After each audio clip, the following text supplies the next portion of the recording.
조현병은 다유전성 복합질환으로 소소한 효과를 보이는 흔한 SNP 변이 수백 개와 강력한 효과를 나타내는 희귀한 변이 유전자 몇 개가 관여합니다. 최근 희귀한 위험 변이 유전자 10개가 한 몫의 과학자들의 감시망에 드러났습니다.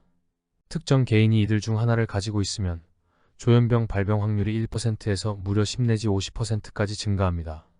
그런데 조현병 환자는 분명 자식을 낳고 키울 기회가 거의 없을 터인데 이들 위험 유전자들이 인류 집단에서 사라지지 않고 우리를 괴롭히고 있습니다. 무엇인가 설명이 필요합니다. 여러 가설이 있으며 그 중에는 두뇌 혁명 과정에서 화려한 말솜씨와 예술적 창의성을 선호하는 성선택이 관여했다는 가설도 있습니다. 살바도르 달리와 빈센트 반 고흐는 광기의 천재적인 화가였습니다. 오래전부터 창의성과 정신질환은 어떤 연결점이 있을 거라고 알려졌고 과학자들은 증명하고 싶어 했습니다. 2018년 런던 킹스 칼리지 과학자들은 스웨덴 사람 450만 명의 출생 기록부를 분석하여 예술 분야의 학위를 가진 사람들은 일반인에 비해 조현병으로 진단받을 확률이 90% 더 높다는 연구 결과를 발표했습니다. 양극성 장애는 62%, 우울증은 39% 더 높게 나타났습니다. 한편 2011년 연구에서는 예술적 창의력이 드러나는 직업군을 선정하여 조사했을 때 창의력과 양극성 장애는 상관성이 있었지만 조현병은 아니었습니다. 조현병 진단을 받은 사람은 일정 직업을 가질 수 없었기 때문이죠.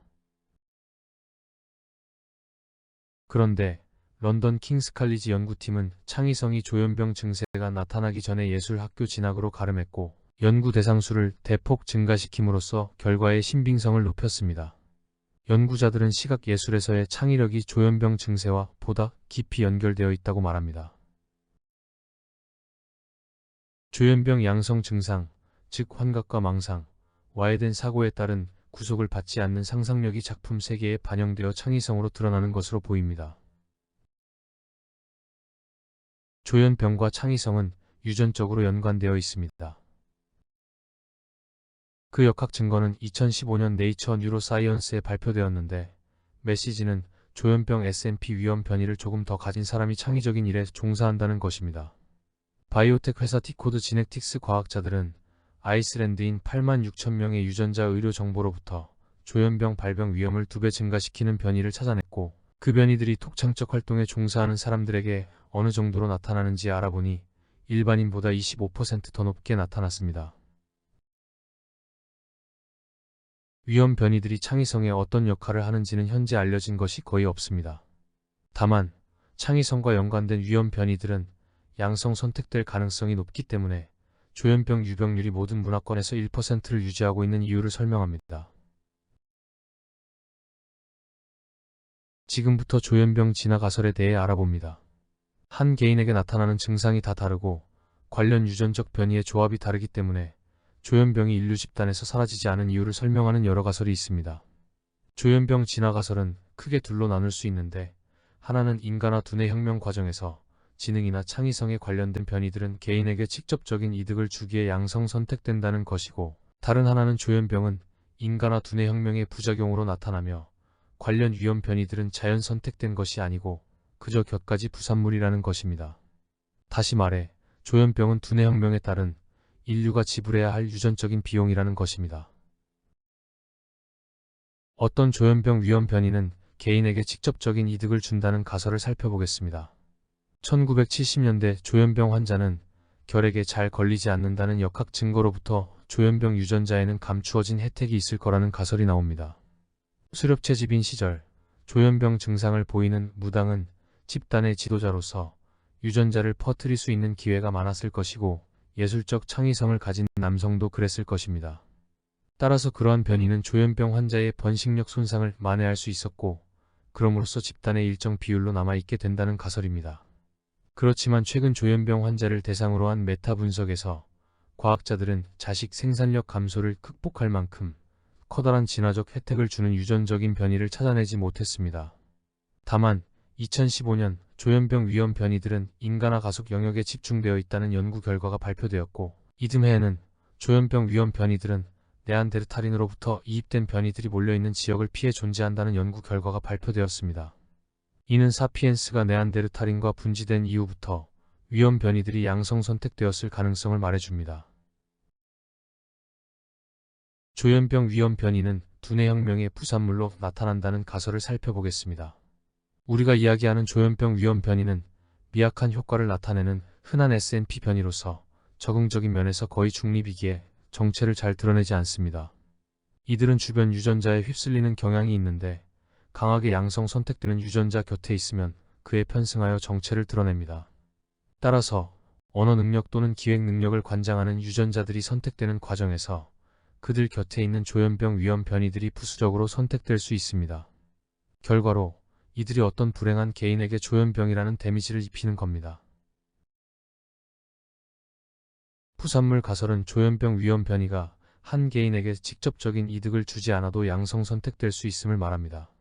그러한 변이들은 집단의 일정 비율로 있기 때문에 이로운 면도 있을 것이지만 과학자들은 곁가지로 양성 선택된 위험 변이는 대부분 해로울 거라고 가정합니다. 그런데 증명하기는 상당히 어렵습니다. 사실 지능과 창의성에 관련된 조현병 위험 변이는 직접적인 이득을 주기 때문에 선택된 것인지 그냥 부산물로 선택된 것인지 현재로서는 불분명합니다. 2018년 양성 선택된 조현병 SNP 변이들은 쉽게 망가지는 유전자에 모여 있으며 그 지역은 강한 배경 선택 압력을 받고 있다는 논문이 발표됩니다. 어려운 말입니다. 여기 여러 셀프 사진 중에서 마음에 드는 사진을 고른다면 주인공 여성은 윗줄 네 번째 사진을 선택할 겁니다. 소위 얼굴 사진으로서 기능을 충족하기에 양성 선택되는 거죠. 그러면 배경 선택은 무슨 말인가? 여기 두 사진을 보면 그 의미를 캐치할 수 있습니다. 오른쪽 사진은 인물을 돋보이게 하기 위해 백그라운드를 제거했습니다. 비슷하게 유전학 용어 배경 선택은 SNP 잡것 변이들을 제거하여 의미 있는 SNP 변이를 돋보이게 한다는 것입니다.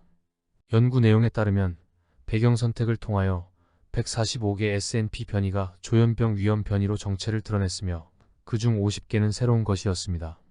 그러면 잡것 SNP들은 어떻게 제거되는가? 음성 선택되는 유전자 곁에 있으면 제거됩니다. 본 연구는 200여 명의 과학자들이 참여했으며 그 메시지는 아주 간결하고 강력합니다. 지금까지 알려진 조현병 위험 SNP 변이들은 해로우며 현재 제거되는 과정에 있다. 이듬해 2019년에 호주 멜버른 대학과 캐나다의 캘거리 대학 연구팀은 양성 선택된 조현병 SNP 변이들은 10만 년 전에서 15만 년 전 사이에 최고조에 이르렀다가 점차 사라지고 있는 중이라는 논문을 발표합니다. 2018년 네이처 지네틱스 연구 결과에 네안데르탈인과 데니소바인 유전체 SNP 변이 양상을 투영하여 그러한 결과를 도출하였습니다. 연구자들은 탈아프리카 물결이 시작되면서 조현병 위험 변이들이 인류 집단에서 사라지고 있으며 이러한 음성 선택에 의한 제거는 정신질환 중 조현병에서만 나타난다고 말합니다. 질문이 생깁니다. 조현병 위험 유전자는 언젠가는 사라질 것인가? 조현병 위험 변이는 동적 평형 상태에 있고 그렇기 때문에 어느 문화권이건 변치 않는 1%의 유병률을 보인다는 가설이 있습니다. 조현병은 수백 개의 SNP 변이가 관여하기 때문에 어떤 위험 변이는 진화 과정에서 사라지지만 산발적으로 다시 나타나는 새로운 버전의 변이가 줄어든 만큼을 메꿀 수 있다고 가정합니다. 남자는 사춘기부터 시작하여 70세 정도까지 정자를 생산합니다. 계산해보면 일생 내내 초당 1500개의 정자를 만들어내는 셈입니다. 이러한 지속적인 정자 생산에는 당연히 DNA 복제 에러가 발생하고 에러를 가진 유전자가 우리의 유전자 풀에 유입됩니다. 실제로 나이든 아빠의 정자가 조현병이나 자폐증 발병에 일정 책임이 있다는 역학 연구 증거가 있으며 산발적으로 일어나는 돌연변이가 조현병 발병에 큰 비중을 차지한다는 증거들이 발표되고 있습니다. 이 부분에 대해서는 진화 35번째 동영상에서 다루었습니다. 시청해주셔서 감사합니다.